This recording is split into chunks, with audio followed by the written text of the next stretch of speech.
Que Dieu vous bénisse. Je suis votre humble serviteur Ange Josaphat. La main de Dieu est sur votre vie. Que la grâce de Dieu soit avec vous. Nous sommes le mardi matin et nous sommes à la prière Anagkazo. Comme j'ai l'habitude de dire, Anagkazo signifie forcé, contraint, obligé. Le diable est obligé, il est forcé, il est même contraint de libérer nos bénédictions et nos grâces par la puissance du Saint-Esprit. Nous sommes à la prière de toute possibilité, la prière des miracles et la prière des signes. Nous allons écouter un témoignage et après ce témoignage, on se retrouve. Oui, papa, je veux rendre un témoignage. Moi, je suis à New York et lors de la prière où vous nous avez demandé de prendre des tissus blancs, je n'avais pas de tissu et j'ai pris un mouchoir, simple mouchoir en papier blanc que j'ai déroulé avec une certaine longueur. Et lorsque je l'ai posé là où vous avez dit de le poser où nous avions mal, je l'ai posé sur mon nez puisque j'avais une protubérance à l'intérieur d'une de mes narines qui poussait et cela me gênait beaucoup. Et après cette séance, le lendemain matin,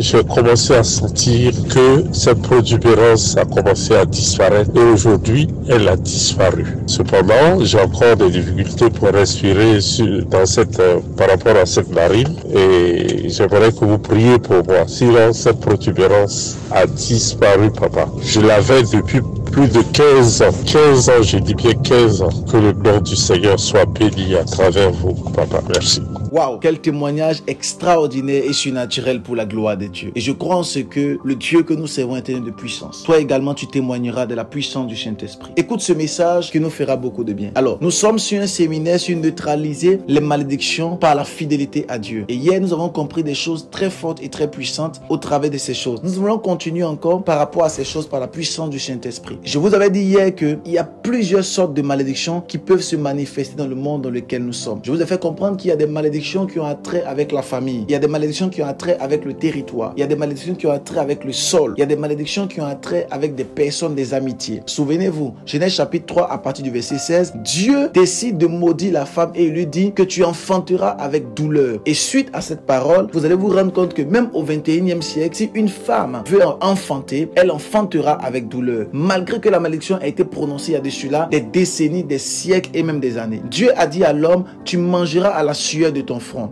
Et vous allez vous rendre compte que c'est très difficile pour l'homme de pouvoir se nourrir. Il est obligé de travailler longuement afin de pouvoir subvenir à ses besoins. Alléluia. Lorsque une malédiction plane dans l'atmosphère spirituelle, malgré ton niveau de prière, tu verras que cette malédiction continue à peser et peut même continuer à peser dans ta destinée. Alléluia. Mais il y a un secret extraordinaire pour neutraliser les malédictions. Et je vous avais dit que ce secret-là, c'est la fidélité à Dieu. Gloire à l'Éternel. La fidélité à Dieu. Notre fidélité nous mettra au-dessus de notre génération. Les enfants de Dieu doivent demeurer dans la fidélité. Voici trois choses que Dieu recherche dans ce monde. Dieu recherche, numéro 1, des adorateurs. Jean chapitre 4, Dieu, Jésus-Christ dit à la femme samaritaine, on n'adorera plus sur cette montagne, ni à Jérusalem, mais les véritables adorateurs adoreront en esprit et en vérité. C'est ça, ce sont ces véritables adorateurs que l'Éternel recherche. En d'autres termes, Dieu cherche des adorateurs. Deuxième catégorie de personnes que Dieu cherche des prédicateurs, Dieu cherche des personnes qu'il va envoyer. Il dit dans sa parole, qui enverrai-je? Et dans le livre de Romains, il dit clairement que comment y aura-t-il des prédicateurs s'ils ne sont pas envoyés? Dieu cherche des personnes qu'il va envoyer pour sa gloire. Et troisième catégorie de personnes que Dieu cherche des hommes fidèles. Proverbe nous dit clairement que beaucoup proclament des bontés, mais un homme fidèle, qui le trouvera? Dieu cherche des personnes qui sont fidèles. Alléluia. Et ce sont des personnes fidèles qui ont une onction surnaturelle pour pouvoir neutraliser les malédictions. Dans le monde dans lequel nous sommes, il y a trop de malédictions et ces malédictions doivent être neutralisées afin que nous puissions vivre clairement et pleinement les bénédictions que l'Éternel a prévues pour nous. Et pour ce faire, nous devons être fidèles. Aujourd'hui, nous allons voir encore deux autres traits de l'infidélité. Et l'un des premiers traits de l'infidélité, c'est l'inconstance dans les choses de Dieu. Lorsque vous voyez quelqu'un, mais lorsque tu vois ton attitude en train d'être inconstant dans la maison de Dieu, inconstant dans les choses de Dieu, sache que tu commences à être infidèle à Dieu. Deutéronome chapitre 28, verset 66 nous dit quelque chose. Ta vie sera comme en suspens devant toi. Tu trembleras la nuit et le jour. Tu douteras de ton existence. Alléluia. Lorsque tu commences à douter de toi-même, douter de ton existence, lorsque tu commences à être inconstant dans tes voies, inconstant dans les choses que Dieu te confie, lorsque tu commences à être inconstant dans tout ce que tu entreprends, sache que l'infidélité commence à frapper à ta porte. Il faut impérativement que tu puisses être transformé. Il y a des traits de l'infidélité et c'est l'inconstance. Beaucoup d'enfants de Dieu ne sont pas constants. Ils commencent quelque chose et ils n'achèvent jamais. Et ils passent à autre chose. L'inconstance. L'inconstance est une preuve de l'infidélité à Dieu. Alléluia. Nous prions que nous puissions être constants dans les choses de Dieu au nom puissant de Jésus-Christ. Nous avons besoin de rester constants lorsque Dieu nous confie des choses. Constants constant dans la présence de Dieu, constant dans la maison de Dieu, constant dans les choses de Dieu, constant dans ce que Dieu nous confie. Et c'est en cela que l'Éternel commencera à pouvoir ouvrir des grandes portes au devant de nous et les malédictions que l'ennemi prépare ne pourront pas tomber sur notre vie. Deuxième trait de l'infidélité, c'est la désobéissance. Souvenez-vous que Adam et Ève n'ont rien fait d'autre que de désobéir à Dieu. Et le fait qu'ils avaient désobéi à Dieu leur a coûté la présence dans le jardin d'Éden. Souvenez-vous que ce monsieur qu'on appelle Saül, dans le livre de Samuel, il n'a rien fait d'autre que d'avoir désobéi à Dieu. Et lorsque vous désobéissez à Dieu, c'est un trait de l'infidélité. Lorsque nous sommes infidèles à Dieu, l'un des traits, c'est la désobéissance. Dès lors que tu commences à te rendre compte que tu commences à être désobéissant à Dieu, désobéissant à la parole de Dieu, désobéissant aux hommes de Dieu, aux pasteurs, sache que tu commences à être dans l'infidélité. Lorsque Dieu nous dit dans sa parole de pouvoir marcher dans la droiture et que toi tu es désobéissant selon la parole de Dieu, sache clairement que tu commences à marcher dans l'infidélité. Je prie ce matin, dans la prière du mardi matin, je prie pour toi que l'Éternel te rende fidèle au nom de Jésus-Christ. Que l'Éternel éloigne de toi l'infidélité. Que l'Éternel chasse de toi l'infidélité et éloigne de ta destinée par la puissance du Saint-Esprit. Mais que la fidélité soit ton leitmotiv. Que la fidélité soit avec toi. Parce que si tu es fidèle, les malédictions qui ont été proclamées sur tes parents ne te concernent pas. Si tu es fidèle à Dieu, les malédictions qui concernent les autres ne te concernent pas. C'est en cela que Dieu dit que 1000 tombent à mon côté, 10 000 à ma droite, je ne serai point atteint. De mes yeux, je regarderai et je verrai la rétribution des méchants. Pourquoi? Parce que je suis fidèle. David a dit, j'ai été jeune, j'ai vieilli, je n'ai point vu le juste être abandonné, ni sa postérité mendier son pain. Pourquoi? À cause de la justice. Si les enfants de Dieu que nous sommes fidèles à Dieu, l'Éternel ouvrira son bon trésor. Dieu veut que tu sois béni. Dieu veut que tu sois élevé. Mais ta fidélité. Beaucoup trop de problèmes de malédiction. Beaucoup de malédictions dans l'atmosphère. Beaucoup de malédictions dans les vies. Tout ce que tu entreprends est bloqué. Tout ce que tu fais se bloque. C'est une malédiction. Je prie pour toi ce soir et nous déclarons que toute malédiction sur votre vie soit complètement éradiquée par la puissance du Saint-Esprit et que la fidélité de Dieu s'attache à vos mains, s'attache à vos coups par la puissance du Saint-Esprit. Selon Proverbe 3, verset 3, nous déclarons que la fidélité soit attachée à vos coups par la puissance du Saint-Esprit. Que la fidélité soit avec vous par la main de l'Éternel. J'aimerais prier ce matin et j'aimerais déclarer sur votre vie la puissance du Saint-Esprit. Il y a une personne qui est connectée pendant que je parle et je vois cette dame qui a porté un vêtement avec plusieurs couleurs, un vêtement multicolore, et je vois cette dame qui est en train de crier à Dieu et qui dit à Dieu éternel, j'ai besoin de la fidélité afin de passer à un autre niveau parce que ma vie n'avance pas. Et l'Éternel entend votre prière et entend ta prière. Au son de ma voix, je déclare que l'Éternel mette dans votre cœur la fidélité au nom de Jésus-Christ afin que vous soyez au-dessus de votre génération. Pendant que je parle de cette dame, je vois une autre dame qui est connectée et je vois cette dame qui est dans l'import-export et je suis en train de voir dans mon esprit que actuellement vos activités n'arrivent pas à flamber et n'arrivent pas à monter et vous êtes en train de beaucoup prier par rapport à ces choses. Le problème, c'est un problème de fidélité. Vous êtes infidèle et inconstante dans les choses de Dieu. Je prie pour vous ce matin que l'Éternel vous touche par la puissance du Saint-Esprit. À cette prière du matin, je prie que l'Éternel commence à vous toucher par le feu de l'Éternel. Si quelqu'un est malade, mets la main là où tu as mal. La puissance du Saint-Esprit arrive là où tu es. Le feu de l'Éternel, la main de Dieu arrive là où tu es et vient te guérir maintenant. Pendant que tu imposes les mains là où tu as mal, le Dieu que je sais vient te guérir. La Bible dit dans le livre de Matthieu chapitre 9 verset 35, il prêchait dans les synagogues et annonçant la bonne nouvelle dans les villes et dans les villages, guérissant toutes sortes d'infirmités. Quelle que soit ta maladie, pendant que tu imposes la main là où tu as mal, la main de mon Dieu arrive vers toi et elle vient pour te guérir. Reçois maintenant la grâce et la guérison. Il y a une dame qui avait des problèmes de menstruation au son de ma voix. Tes menstrues arrivent maintenant. La touche du Saint-Esprit arrive vers toi. Toi qui n'arrivais pas à marcher, lève-toi et marche au son de ma voix. La guérison arrive vers toi. Oh my God. Laborobos. Thank you Lord. Recevez la touche du Saint-Esprit. Recevez la touche du Saint-Esprit au son de ma voix. Par la puissance du Saint-Esprit. Vous êtes guéris maintenant au nom de Jésus-Christ. Amen. Alors n'hésitez pas à rendre témoignage par note vocale sur le numéro qui est juste affiché. N'hésitez pas à rendre témoignage pour la gloire de Dieu. Que Dieu vous bénisse. C'était votre homme serviteur, Ange Josaphat. Shalom.